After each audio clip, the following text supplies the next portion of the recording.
রাম মন্দির ও জগন্নাথ মন্দিরে প্রসাদ দেওয়া নিয়ে মন্তব্য সিপিআইএম নেতার। বিজেপি ও তৃণমূল ধর্ম নিয়ে রাজনীতি শুরু করেছে। কিছুদিন আগে বিজেপি যেমন তারা রাম মন্দির প্রতিষ্ঠা করেছে, তারা যেমন চাল দিয়ে বলেছে এটা রাম মন্দিরের প্রসাদ, তেমনি একটা বিজেপি দেখে তৃণমূল কর্মসূচি নিয়েছে দীঘায় জগন্নাথ মন্দির তৈরি করে রেশন ডিলারদের দিয়ে প্রসাদ পাঠিয়ে দিচ্ছে মানুষের ঘরে ঘরে। সরকার কোনো ধর্মের হয় না, আর বিজেপি সরকার ও তৃণমূল সরকার গরিব মানুষের রুটি রুটি ও কৃষকদের অত্যাধিক রাসায়নিক সার, দ্রব্যমূল্য, বেকার যুবকদের কর্মসংস্থান না দেখে তারা রাজনীতিতে মেতেছে। এই প্রতীক্ষা দিলেন করিমপুর 1 নম্বর এরিয়া কমিটির সম্পাদক সন্দীপক ব্যানার্জি। এই চিত্র উঠে আসলো আমাদের বিগ নিউজের ক্যামেরায়। নদিয়ার করিমপুর থেকে অর্ধেন্দু মালাকারের রিপোর্ট, বিগ নিউজ।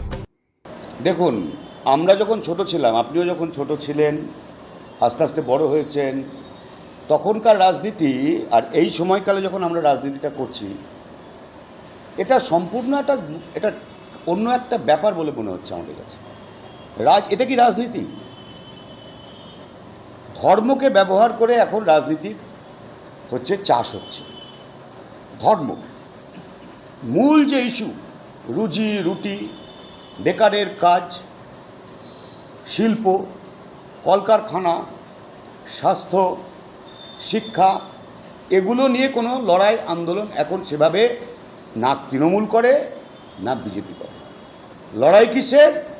আমি কত বড় হিন্দু, আমি কত বড় মুসলমান, আমি কার পৃষ্ঠপোষক, প্রতিযোগিতামূলক সাম্প্রদায়িকতাকে নিয়ে এই রাজনীতি, যেটা ভয়ঙ্কর, মানুষের পক্ষে ভয়ঙ্কর, এটা সুস্থ রাজনীতি না, এবং তারই প্রতিফলন হচ্ছে।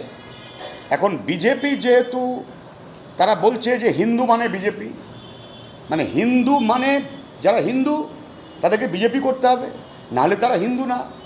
আমি হিন্দু হয়ে যদি এখন আমি বিজেপির বিরুদ্ধে বলি, তাহলে ওরা বলবে যে তুমি হিন্দু না, প্রকৃত হিন্দু না। আবার একটা অংশ যারা মাইনরিটি, তাদের প্রশ্রয়দাতা, আশ্রয়দাতা হচ্ছে মমতা ব্যানার্জি। সে মাথায় হিজাব পরে বসে পড়বে, ঈদে ইফতার করবে, আবার কালী পুজোতে সে প্রসাদ বিতরণ করবে পুলিশকে দিয়ে। রাজনীতির আজকে চরম যে অবনমন, তার ফলে কি হচ্ছে, এই ধরনের ঘটনাগুলো ঘটছে। আজকে রাম মন্দির তৈরি করছে বিজেপি, তাহলে বিজেপি যখন রাম মন্দির তৈরি করছে, তৃণমূল দেখছে যে তাহলে হিন্দু ভোট আমি কম পাচ্ছি, তাহলে আমাকে কী করতে হবে? আমাকে আমার রাজ্যে ওই রকম একটা রাম মন্দির তো আর করা যাবে না, তাহলে জগন্নাথ মন্দির করো। পুরী, তাহলে দীঘাতে জগন্নাথ মন্দির, এটা কি সরকারের কাজ? সরকারি পয়সায় মন্দির তৈরি হবে? তাহলে তো আবার একটা মসজিদ তৈরি করতে হবে, একটা গুরুদুয়ারা তৈরি করতে হবে, একটা চার্চ তৈরি করতে হবে। সরকারের কাজ এটা?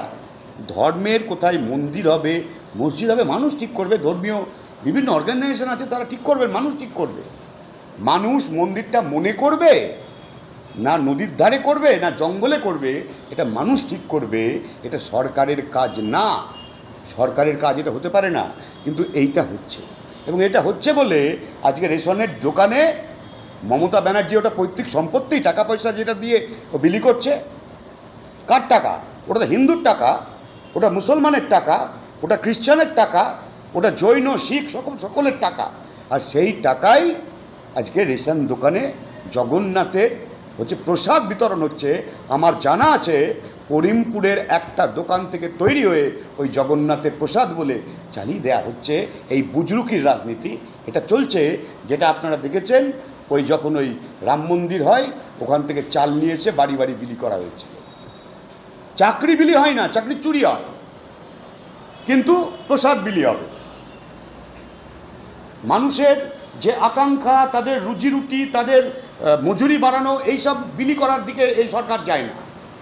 ওদিকে রাম মন্দির তৈরি হয়, এদিকে জগন্নাথ মন্দির তৈরি হয়। সম্প্রদায়গুলোকে নিয়ে, ধর্মগুলোকে নিয়ে এই রাজনীতি ব্যবসা করার এই প্রবণতার থেকে মানুষ যদি বেরিয়ে আসতে না পারে, তাহলে তামান্নার মতো মেয়েদের মরতে হয়। ল কলেজে তৃণমূল করেও তৃণমূল নেতাদের দ্বারা ধর্ষিত হতে হয়। আর তাহলে পরে একের পর এক ওই ভোট লুট, আর মাস্টারমশাইরা ডিএ পাবেন না, চাকরিগুলো চলে যাবে, বেকারদের যারা যোগ্য তারা চাকরি পাবেন না, পয়সা দিয়ে চাকরি পাবে, স্বাস্থ্যকেন্দ্রে গিয়ে সিরিঞ্জ পাবেন না, ওষুধ পাবেন না।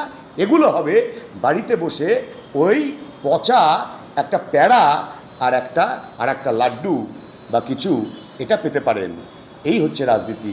এর বিরুদ্ধে আমরা যারা বামপন্থী, আমরা যারা লাল ঝান্ডা করি, আমাদের লড়াই, আমরা মানুষকে বোঝানোর চেষ্টা করছি যে এরা আপনাদের ভিখারি বানাতে চাইছে। সেখান থেকে আপনাদের সরে যদি না দাঁড়াতে পারেন, ঘরে ঘরে আগামী দিনে তামান্না তৈরি হবে, ঘরে ঘরে ওই ল কলেজে যে মেয়েটার যা পরিণতি, ওই পরিণতি তৈরি হবে, ঘরে ঘরে আক্রমণ হবে ওই তৃণমূলের মাফিয়া দুষ্কৃতীদের। এখান থেকে বাঁচতে পারবেন না। উগ্র হিন্দুত্ববাদীরা সব মেরে রাগ করে দেবে। এই ধর্মকে নিয়ে যে নোংরা রাজনীতির, এটা ফল মানুষকেই ভুগতে হবে। এই কথাটাই আমরা আমাদের কর্মসূচির মধ্যে দিয়ে মানুষকে বলতে চাইছি। আশা করব দেরিতে হলেও মানুষ এটা বুঝবেন। আমি সন্দীপক ব্যানার্জি, সিপিআইএম নদিয়া জেলা কমিটি এবং করিমপুর এরিয়ার 1 নম্বর এরিয়া কমিটির সম্পাদক।